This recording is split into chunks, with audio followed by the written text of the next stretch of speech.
आज के चैप्टर के बारे में हम जिक्र करें इतिहास।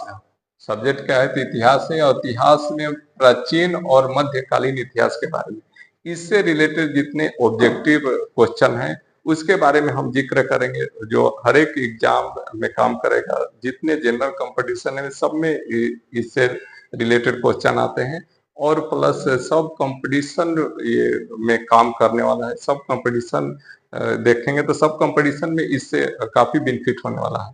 तो क्वेश्चन के बारे में हम जिक्र करते हैं। पहला क्वेश्चन से हम शुरू करेंगे और स्टार्टिंग है, और ये काफी लोगों का डिमांड था कि ऑब्जेक्टिव क्वेश्चन बनाया जाए, और डिस्क्रिप्शन के साथ हम बनाते हैं कि डिस्क्रिप्शन भी और कोई देख ले और सुन ले तो काफी फायदा हो। तो शुरू करते हैं क्वेश्चन नंबर 1। और क्वेश्चन नंबर 1 क्या है? पहला क्वेश्चन कि प्राचीन काल में गंगा के दक्षिण के क्षेत्र को किस रूप में जाना जाता था? और इसमें ऑप्शन है, फिर से क्वेश्चन सुन लीजिए आप लोग। प्राचीन काल में गंगा के दक्षिण के क्षेत्र को किस रूप में जाना जाता था? ऑप्शन ए है तक्षशिला, ऑप्शन बी चोल, और सी है अनर्त, और डी है उपरोक्त में से एक से अधिक, और ई है इनमें से कोई नहीं।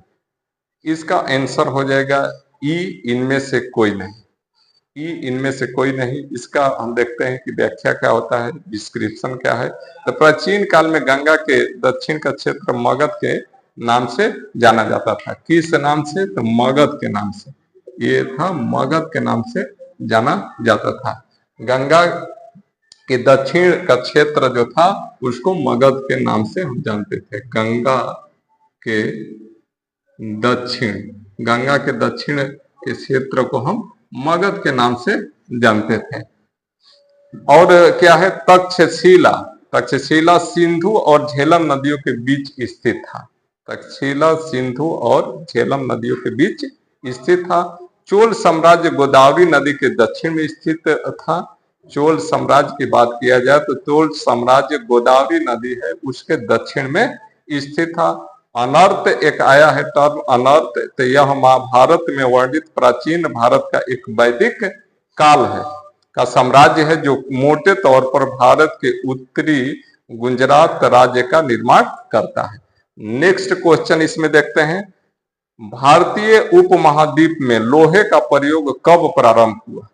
इसका ऑप्शन ए है करीब 12,000 साल पूर्व, बी करीब 6,000 साल पूर्व, सी लगभग 9,000 साल पूर्व, और डी उपयुक्त में से एक से अधिक, और ई ऑप्शन है इनमें से कोई भी नहीं। तो इसका सही आंसर हो जाएगा कि इनमें से कोई भी नहीं। और इसका डिस्क्रिप्शन हम देखते हैं कि भारतीय उपमहाद्वीप में लोहे के उपयोग वर्तमान से लगभग वर्तमान से कब से? तो सबसे पहले संदर्भ 3,000 वर्षों से अधिक पुराना नहीं। यदि बात किया जाए लोहे का उपयोग की, तो भारतीय उपमहाद्वीप में लोहे के उपयोग का सबसे पहला संदर्भ 3,000 वर्षों से अधिक पुराना नहीं है। कितना? तो 3,000 वर्षों से, 3,000 वर्षों से ये पुराना नहीं है। और यदि यह अवधि किसी भी विकल्प जो ऊपर दिया गया है उसमें नहीं है, ए बी सी में नहीं दिया गया है, इसलिए सही उत्तर ये है लौह युग पर साहित्यिक साक्ष्य।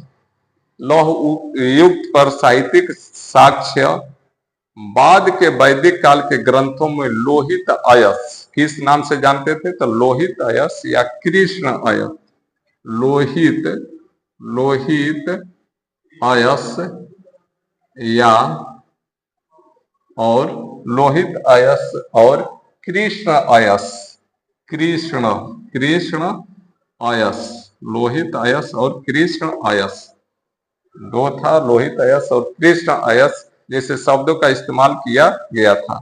यहाँ लोहित अयस तांबे की धातु को संदर्भित करता है, जबकि कृष्ण अयस लोहे के धातु के लिए इस्तेमाल किया जाता है। कृष्ण अयस लोहे के धातु के लिए इस्तेमाल किया जाता है। अथर्ववेद में लोहे के फाल का उल्लेख मिलता है। लोहे के फाल का उल्लेख कहाँ मिलता है? लोहे के फाल, लोहे के फाल, लोहे के फाल का उल्लेख मिलता है अथर्ववेद में। अथर्ववेद में ये मिलता है लोहे के फाल का उल्लेख। तो लोहे का फाल का उल्लेख कहाँ मिला? अथर्ववेद में। ग्रीक इतिहासकार हेरोडोटस ने अपनी पुस्तक द हिस्ट्री, किसमें? तो द हिस्ट्री में भारतीय सैनिकों द्वारा लोहे की नोक वाले तीरों के उपयोग के बारे में उल्लेख किया है। अगला इसमें देख रहे हैं पॉइंट क्या है?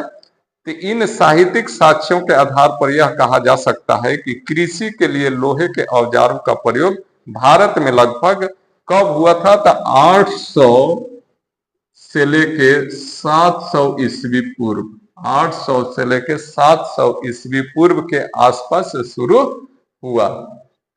अगला क्वेश्चन, नेक्स्ट क्वेश्चन हम देखते हैं। दूसरी शताब्दी ईस्वी के आसपास रचित संस्कृत में शिलालेख के अनुसार सुदर्शन झील एक कृत्रिम जलाशय की मरम्मत किसके द्वारा की गई थी? ऑप्शन सुन लेते हैं, इसमें ऑप्शन देख लेते हैं कि ऑप्शन ए है कनिष्क, ऑप्शन बी है रुद्रदामन, और सी है हर्ष, डी उपयुक्त में से एक से अधिक, और ई है इनमें से कोई नहीं। तो इसका सही आंसर है बी, और इसका बी में दिया है रुद्र दामन।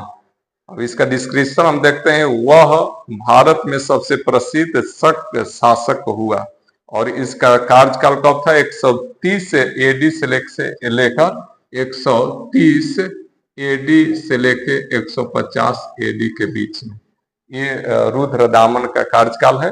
वह प्रसिद्ध सातवाहन के खिलाफ सैन्य विजय, सौराष्ट्र के सूर्य क्षेत्रों की सिंचाई के लिए मौर्य काल की सुदर्शन झील की मरम्मत जैसे सार्वजनिक कार्य, और उन्होंने शुद्ध संस्कृत में पहला लंबा शिलालेख जारी किया। अगला क्वेश्चन देख लेते हैं, चौथा क्वेश्चन नंबर। अगला नेक्स्ट, झांसी के पास देवगढ़ का मंदिर और इलाहाबाद के पास गढ़वा में मंदिर की मूर्तियां किसका महत्वपूर्ण अवशेष हैं? ऑप्शन ए गुप्त कला, ऑप्शन बी राष्ट्रकूट कला, ऑप्शन सी मौर्य कला, और ऑप्शन डी उपयुक्त में से एक से अधिक, ऑप्शन ई इनमें से कोई नहीं। तो इसका सही आंसर हो जाएगा ए, और ये क्या है? तो गुप्त कला। झांसी के पास देवगढ़ का मंदिर और इलाहाबाद के पास गढ़वा के मंदिर में मूर्तियां गुप्त कला के महत्वपूर्ण अवशेष हैं। नागर शैली, शिखर शैली को विकसित करके गुप्त कला ने भारतीय वास्तु कला के इतिहास की शुरुआत की।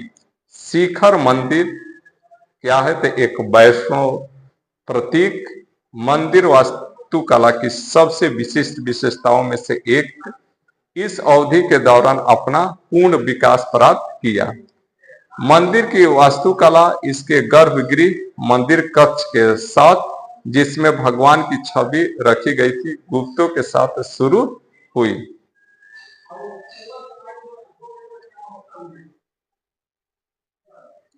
दशावतार मंदिर, ये 6ठी शताब्दी का मंदिर है और जो भगवान विष्णु को समर्पित है। दशावतार मंदिर कब का है? तो 6वीं शताब्दी का, 6वीं शताब्दी का ये मंदिर है।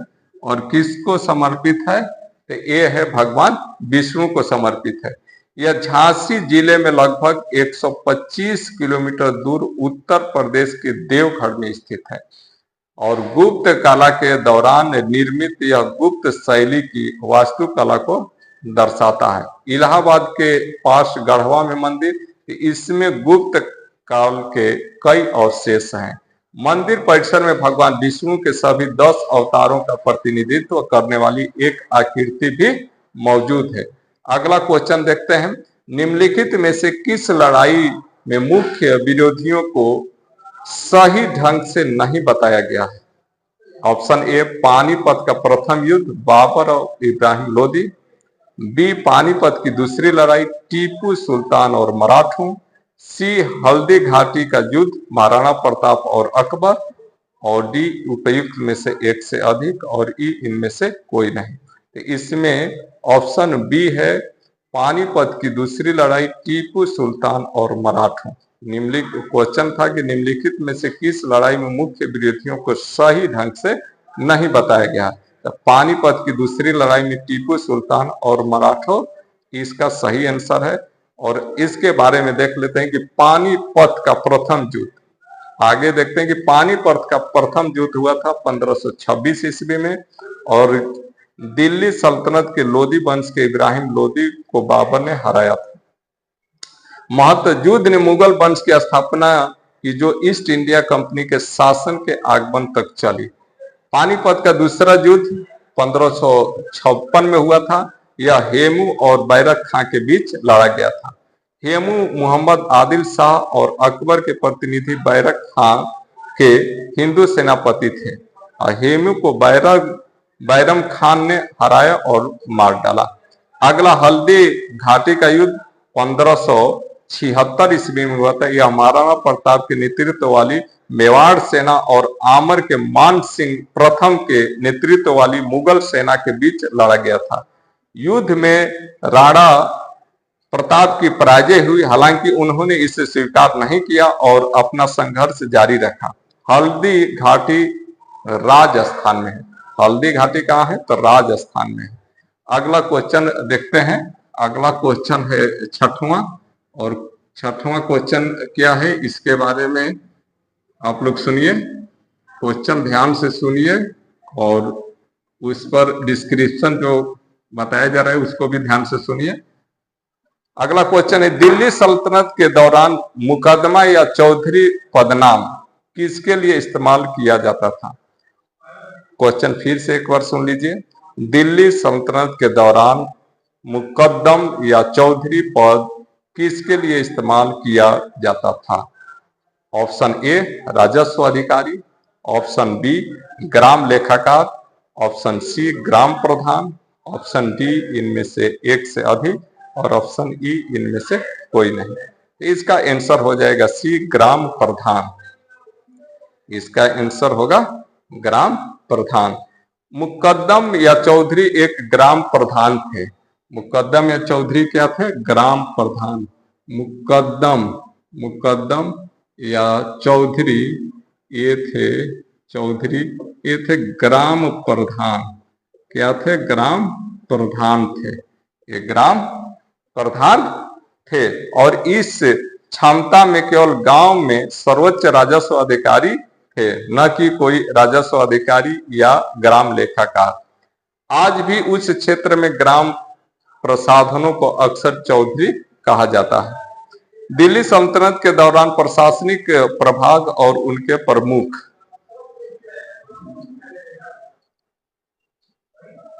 प्रशासनिक इकाई में एकता जो प्रांत था उसके अध्यक्ष मुक्ति या वली थे। सिख जिसको जिला कहा जाता था सिकदार थे, और परगना तालुका जिसे चौधरी या आमिल थे। अगला क्वेश्चन, नेक्स्ट क्वेश्चन देखते हैं सातवां।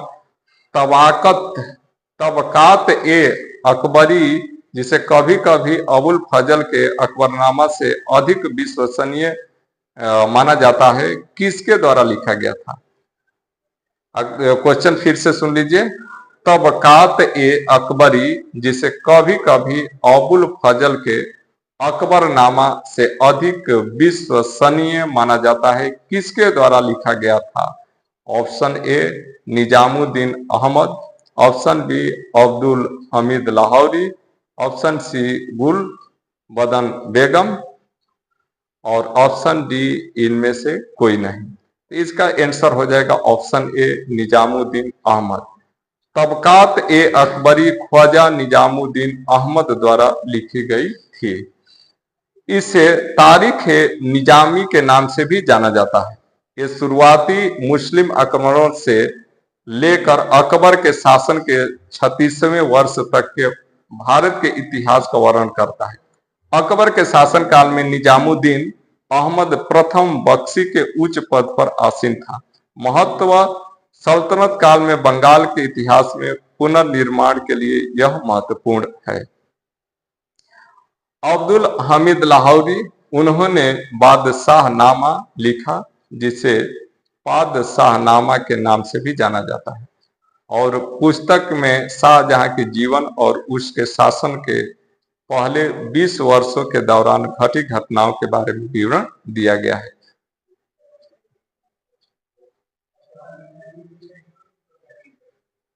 आगे गुलबदम बेगम, उसने हुमायूं नामा लिखा। वह मुगल सम्राट हुमायूं की बहन थी और उन्होंने अकबर के अनुरोध पर पुस्तक लिखी थी। पुस्तक में हुमायूं के परिवार और सौतेले भाई कामरान मिर्जा के साथ उनके झगड़े के बारे में बताया गया है। अगला क्वेश्चन नंबर 8, निम्नलिखित में से किस प्रसिद्ध शासक ने अपनी माता के नाम पर विजयनगर के पास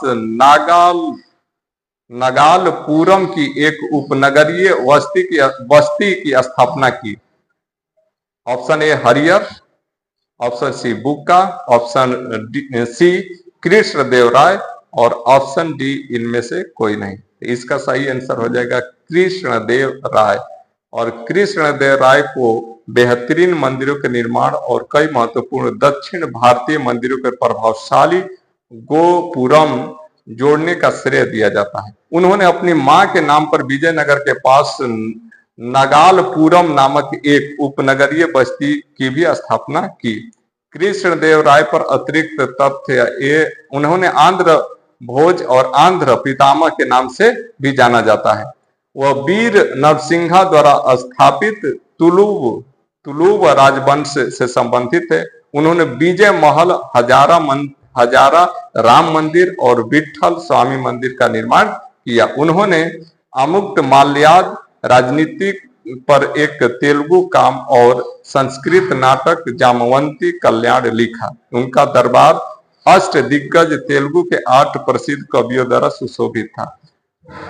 डुआर्टे बारबोसा और डोमिनिगो पेस जैसे विदेशी यात्रियों ने उनके शासन काल के दौरान विजयनगर का दौरा किया। क्वेश्चन नंबर अगला, किस गुप्त शासक ने अपने बड़े भाई की हत्या कर गद्दी संभाली थी? क्वेश्चन एक बार फिर से सुन लीजिए। किस गुप्त शासक ने अपने बड़े भाई की हत्या कर गद्दी संभाली थी? Option A Samudragupta, option B Chandragupta, option C Skandagupta और ऑप्शन डी श्रीगुप्ता। इसका आंसर हो जाएगा चंद्रगुप्त। Option B Chandragupta.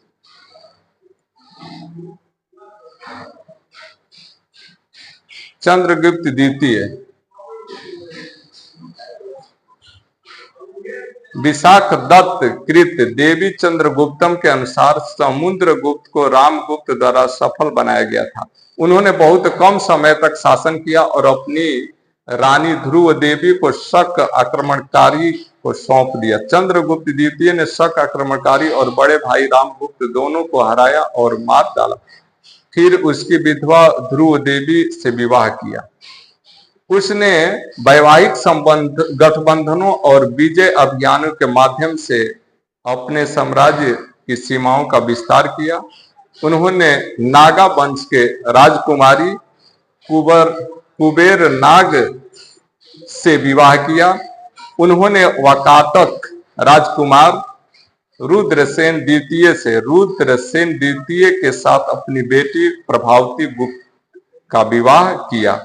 उनकी सबसे महत्वपूर्ण सैन्य उपलब्धि थी चंद्रगुप्त द्वितीय के बारे में। उन्होंने शक क्षत्रप के अधीन अंतिम शासक रुद्र सिंह तृतीय को हराया, अलग किया और मार डाला। इस जीत के बाद उन्होंने अश्वमेध यज्ञ किया और शक का विनाशक की उपाधि धारण की। उन्होंने खुद को विक्रमादित्य भी कहा और उनके शासन काल के दौरान उज्जैन एक महत्वपूर्ण राजधानी शहर बन गया और जल्द ही गुप्तों की वैकल्पिक राजधानी बन गया। फाहियान की यात्रा उन्होंने इनके शासन काल के दौरान दौरा किया। वह भारत में 9 वर्षों तक रहा और गुप्त साम्राज्य की धार्मिक, सामाजिक, आर्थिक स्थिति पर बहुमूल्य जानकारी प्रदान की। उनके दरबार के नवरत्न कौन कौन थे? तो उनके दरबार में कालिदास, अमर सिंह, धन्वंतरी, बराह मिहिर, बररुचि, घटकर्ण, छपड़क, बेताल भट्ट और शंकु जैसे 9 रत्न थे। अगला क्वेश्चन है वर्धन। अगला